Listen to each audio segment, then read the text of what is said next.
Hello guys, welcome.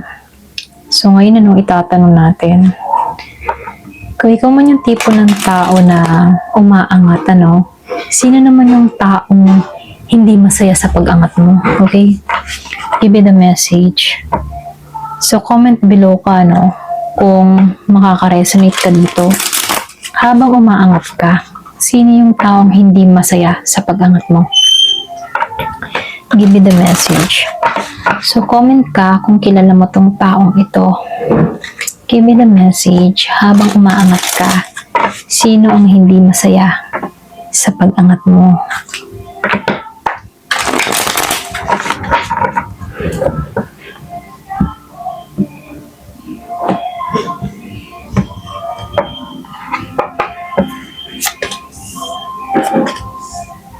So, dito, meron akong nakita dito na Virgo, Capricorn, Taurus. Merong Gemini, Libra, and Aquarius. Malakas yung Taurus. Malakas yung Libra. So, meron din akong nakitang Scorpio, Cancer, and Pisces. Aries, Leo, Sagittarius, Mangilan-ngilan. Okay. Ayan, so start na tayo. So, dito, nakikitaan ko dito, hindi lang ito basta literal na tao lang na tinutukoy, kumbaga, meron akong nakikitang malinaw na pinag-ugatan nito, okay? So, habang umaangat ka, sino yung hindi masaya sa'yo? So, lumalabas dito, ito yung tipo ng tao na alam yung katotohanan, pero pinipiling manahimik. Alam mo yon. So, matalino to, mapanuri, meron kayong emotional distance. Hindi siya basta nagsasalita, Kumbaga, kinikimkim niya ito sa isip. Pag meron ba siyang sama ng loob, kinikimkim niya yon.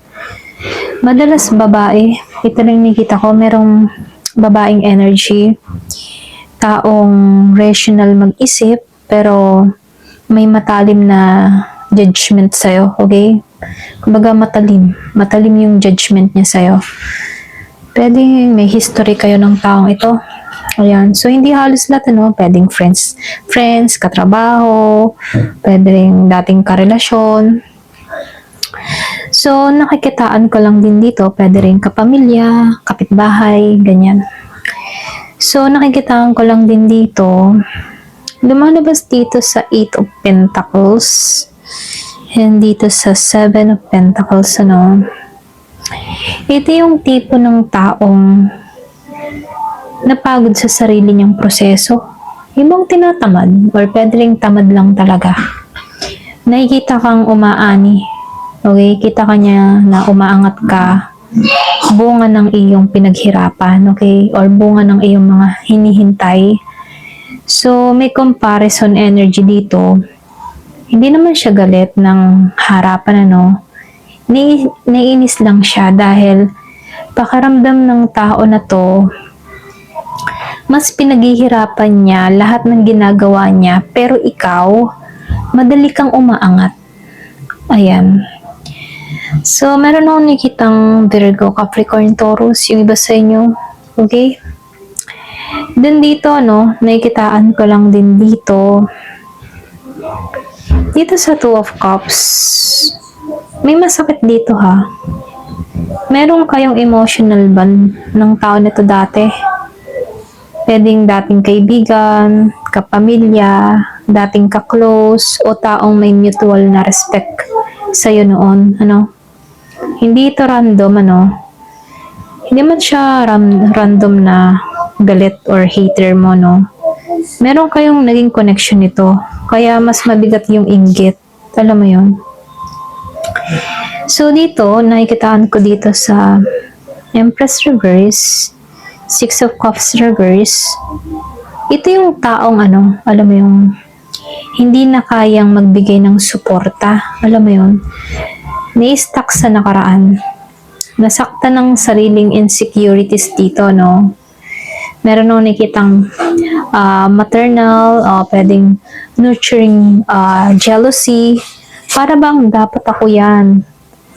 Alam mo yun, pwedeng ikaw meron ka ng ibang friends, bago kang friends, or bago kang kasintahan. Iniisip ng tao na to, dapat nandun ako sa posisyon niya, dapat ako na andun, dapat ako ang kasama niyan, ganun.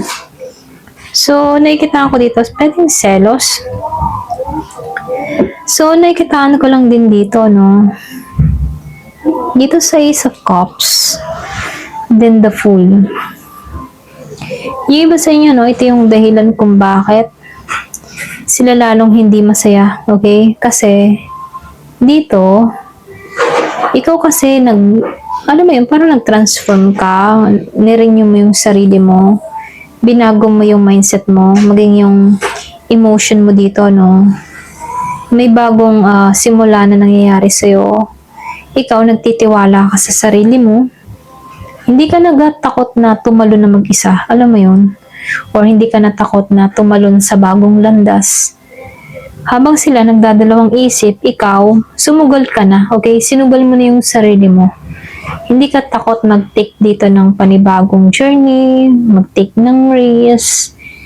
Alam mo yun, ikaw yung tipo ng tao na matapang ka. Yung bang mindset na, kung hindi ko susubukan, hindi ko malalaman. Kailangan kong harapin yung takot ko. Kaya ko to. Ganon. So, nakikitaan ko lang din dito, merong Queen of Cups dito. Ayan. So, Queen of Cups. Then, nakikitaan ko rin itong si King of Cups reverse. Parehong naka-reverse si Queen and si King of Cups, ano. Merong pinaka-core dito. Kumbaga, hindi na siya emotionally balanced, ano. Pagdating sa kanyang emosyon. Okay? Meron tong tampo sa'yo. Pwedeng galit, tampo, inggit, or pwedeng guilt. Yung bang hindi nila kayang maging masaya para sa'yo dahil hindi sila masaya sa sarili nila. Ganon, okay? Hindi kasi sila masaya para sa sarili nila, kaya ayaw din nilang makitang masaya ka. Para bang masakit para sa kanila yung ganon, na makita ka na masaya samantalang sila ganon pa rin. And then, nakikitaan ko rin dito sa Page of Wands, so right, ano. So, may mga pangarap pa kasi, sila, hindi nila kayang simulan yon. Ikaw, kaya mong umusad, kaya mong sumugal. May pagkakataon ano, na pinalampas nila yung mga opportunity, ikaw, ginarap mo agad yung opportunity. At yun yung masakit kasi hindi nila akalain na ganun kakatapang, ganun kakatatag, ganun kakalakas ang loob. So, nakikitahan ko lang din dito sa Four of Pentacles sa right, dito sa dulo, no. Kumbaga, meron ako nakikitang ayaw kang pakawalan. Ayaw bagang aminin na naiinggit siya sa'yo. Ayaw ding humingi ng tawad. Alam mo yun? So, nakikitaan ko dito, no, hinuhold nila yung yung resentment ng tahimik. So, nakikitaan ko lang dito, no, hindi masaya sila sa pag-angat mo. Nakikitaan ko lang din dito, siya yung tipo ng tao na malapit sa'yo noon. Okay? Meron kayong emotional connection ng taong ito. Hindi ka kinamumuhian. Naiinggit sila sa tapang mo. Ayan, matapang ka kasi. Kumbaga ikaw, hindi ka takot na mag-try ng mga bagong experience. Samantalang sila, duwag sa ganun, ano. Hindi ka nila sinisiraan ng lantaran, pinapanood ka na lang nila ng tahimik, okay? Pwedeng tinitingnan ka sa social media, tahimik na nakamasid, kung ano yung mga gawa mo, no? Yung bang tipo na ikaw, hindi mo naman kailangan na i-comfort ka nila. Hindi mo kailangan yun, ano? Kumbaga ikaw, ang pag-angat mo ay hindi mo kasalanan, okay? Kumbaga dito, no, yung pag-angat mo, wala na sila doon, okay? Umangat ka eh. So, kasalanan nila kung bakit sila naiinggit or kung bakit sila pinagkukumpara nila yung sarili nila sa'yo, okay? So, ikaw, aangat ka ayon sa gusto mo. Ito lang nakikita ko sa'yo. So, titingnan natin, tingnan natin kung ano yung gagawin nila sa susunod. Ano ba yung gagawin ng mga tao ito sa susunod? Ano ba yung gagawin nila sa susunod?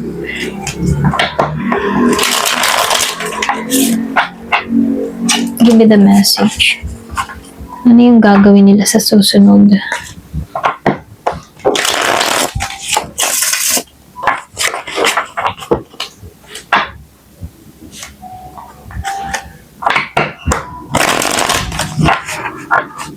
Ano yung gagawin nila sa susunod?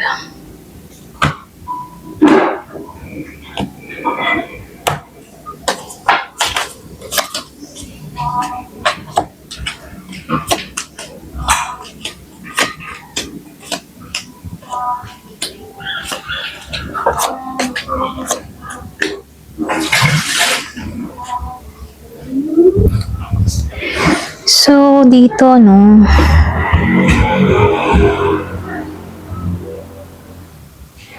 Nakikitaan ko dito yung iba sa inyo, no?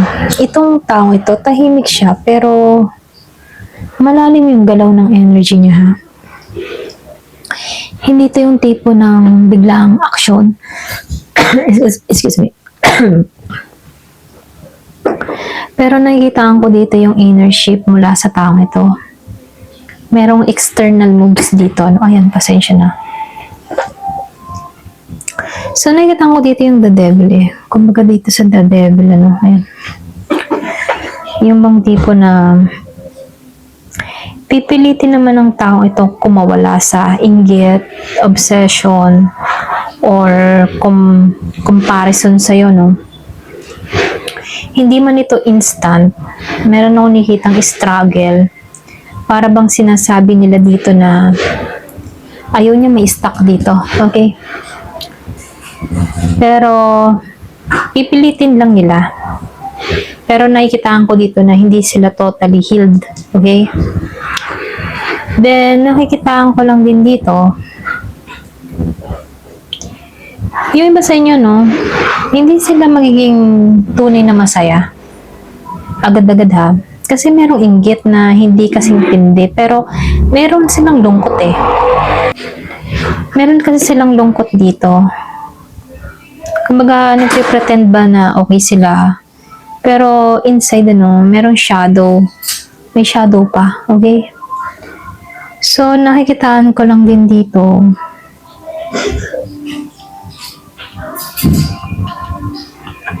Yung iba, ha, nakikitaan ko dito, yung bang tipo na wala mo na tong aksyon, walang confrontation sa inyo, wala ding direktang message, ano, pero nakikitaan ko dito na mas pipiliin na lang ng tao na to na mag-delay, okay? Baga, maging delay yung kilos or tumahimik na lang. Wala kasi siyang public move laban sa'yo eh. Kaya, mas pipili na lang nitong huminto. Alam mo yun? Or mag-delay, ganyan. Kumbaga, mas gusto niya na lang tumahimik, ganun. Wala siyang action na gagawin. Then, nakikitaan ko lang din dito sa Empress Reverse, ano. Yung iba sa inyo, ha, ito yung merong, ano ba, yung tipo na meron siyang self-worth issue. Hindi niya ba kayang pahalagahan yung sarili niya? Instant na supporting niya yung kanyang sarili, ano? Umuurong tong tao na to emotionally. Kumbaga, meron siyang energy na hindi niya kayang maging buo. Alam mo yon. So, nakikitaan ko dito na yung iba sa inyo, huwag kang umasa na magiging warm tong tao na to or magiging encourage sila sa'yo, okay? May encourage ka, hindi sila ganon. Kasi sila eh, hindi nila kayang pahalagahan yung sarili na, hindi nila kayang pahalagahan yung sarili nila, kaya hindi rin sila marunong mag-advise kung paano pahalagahan yung iba. Alam mo yun? So, nakikitaan ko lang din dito,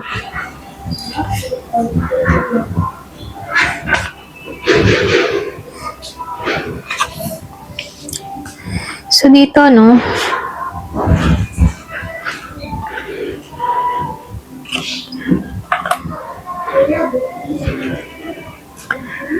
Yung iba sa inyo, no, meron ako nakikita naghihintay dito eh. Para bang tinitingnan lang nila kung hanggang saan ka maaabot or hanggang saan ka abutin.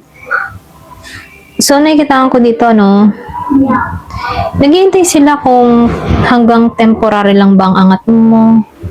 Ano ba naghihintay sila ng pagbagsak mo dito? Kumbaga, tinitingnan nila, ano kaya, swerte tong tao na to. May paglago kaya mangyayari kaya dito. Para bang hindi sila gagalaw hanggat hindi sila sigurado, ano. Kumbaga, naka-observe sila sa'yo. Pero naghihintay rin ng pagbagsak mo. Ganyan.